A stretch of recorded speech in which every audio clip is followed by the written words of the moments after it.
There's nothing nicer than a delicious, freshly baked banana muffin using bananas that are sitting in the fruit bowl.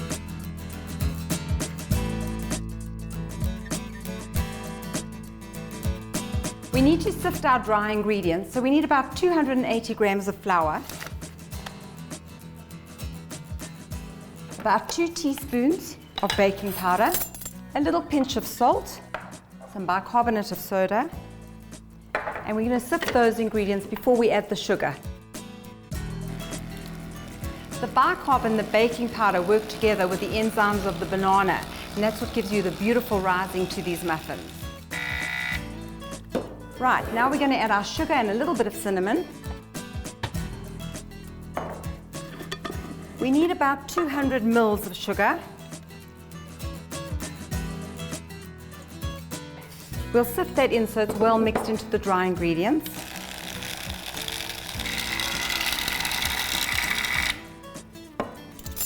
Teaspoon of cinnamon. Stir so it's all nicely mixed. I like to add a little bit of orange rind. It just gives it that little extra taste.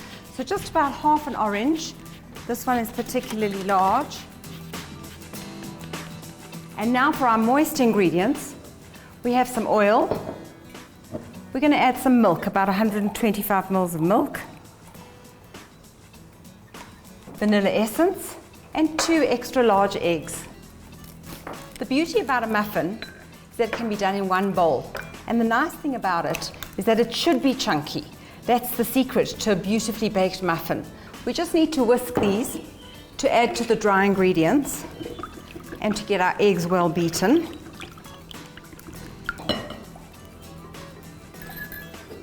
Now to mash the bananas.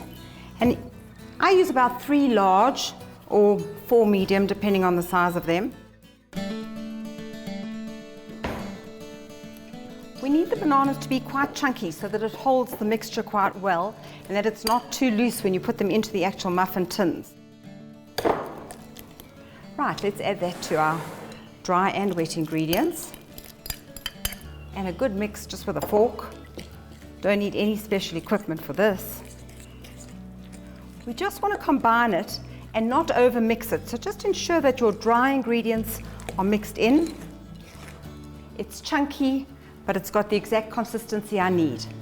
Now this makes about 12 medium-sized, normal-sized muffins. And I've pre-sprayed my tin. You want to bake the middle rack of the oven. Fill them quite full, because then they will rise perfectly. So it's about 3/4 full.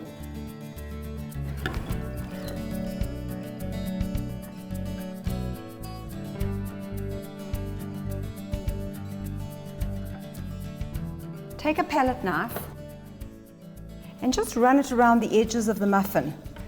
And they kind of just go up and rise even better. And that's all there is to it, just a few minutes. Now we need to bake them for about 20 minutes on 180 degrees.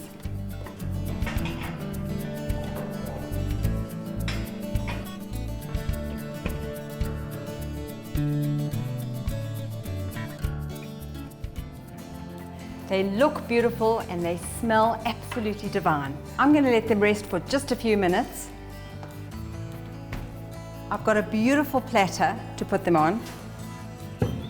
Run a palette knife around. You can see how easily they come out of this tin.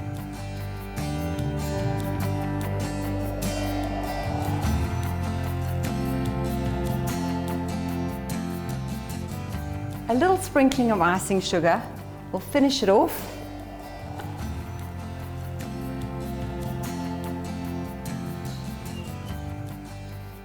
And there you are, perfect banana and cinnamon muffins.